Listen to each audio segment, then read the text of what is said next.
stand centre here. Beautiful. Okay. We got it straight down front. And then we may have one that's like, well.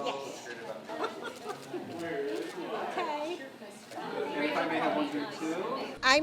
There's nothing to do except be supportive, and I know that my union is still in negotiations, so I know that they say they're making some good progress. The directors did, so we just are all hoping for the best, because progress needs to be made. So.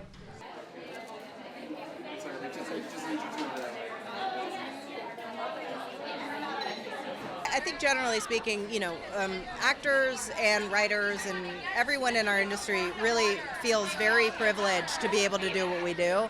So we would never go on strike, lightly. It's a very, it's a difficult thing for the entire pipeline. It's not just, the actors go on strike. Well, when the actors go on strike or the writers go on strike, then the entire pipeline goes on strike, or at least feel the pain and the weight of that. And so we don't take that with a grain of salt. So I do think no one's gonna, this particular moment in our industry is when so many unions are aligned, and that's just unusual, where you have so many, there are conversations happening between all unions, behind closed doors and up front, but really there's an amazing camaraderie. And so I think that this film kind of echoes that spirit of, change doesn't happen overnight. And so it does take that, honestly, gusto and endurance, but ultimately, I think we're all we're doing our best to try to figure out a way to go back to work, but we're not there yet,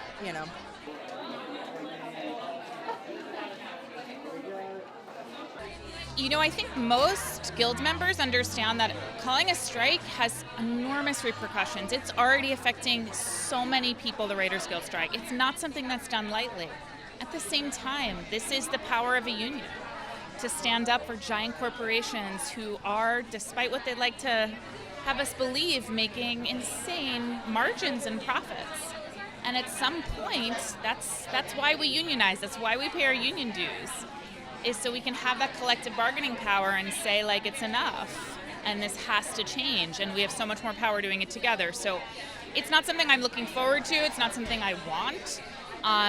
The impact, especially after we've just come out of the pandemic, is so huge, especially in LA. We're in a housing crisis, so it's not something anyone takes lightly, but it's also, it is the leverage that we have. And so when it's time to exert it, it's time. And I think we've been really pushed. So time will tell. I don't know how the negotiations are going, but I think that letter really sent a clear message that we're ready. And if it happens, it happens. And I'll be on the picket line.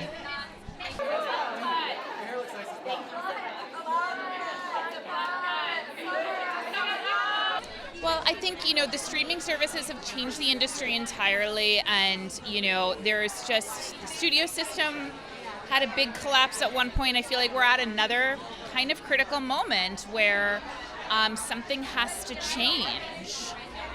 It's harder and harder for working actors and certainly working TV writers to make a living. And the residuals in terms of streaming are just not there. And that is how we make a living. That is how we do our jobs or sustain ourselves for an entire career. And so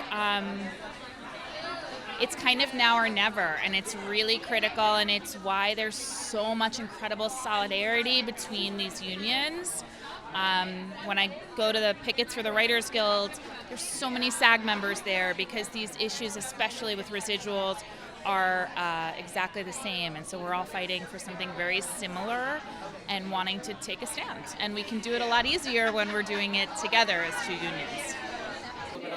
We're working on a tight space. Small space. No. Careful with the pencil.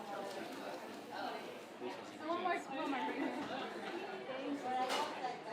I saw you. Yeah. so much better. Thank you.